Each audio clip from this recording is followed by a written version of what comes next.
காவிரி கெண்டை கண்களிலே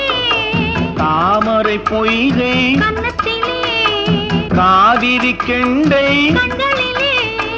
தாமரை பொய்கை கன்னத்திலே நாயகன் வந்தான் பக்கத்திலே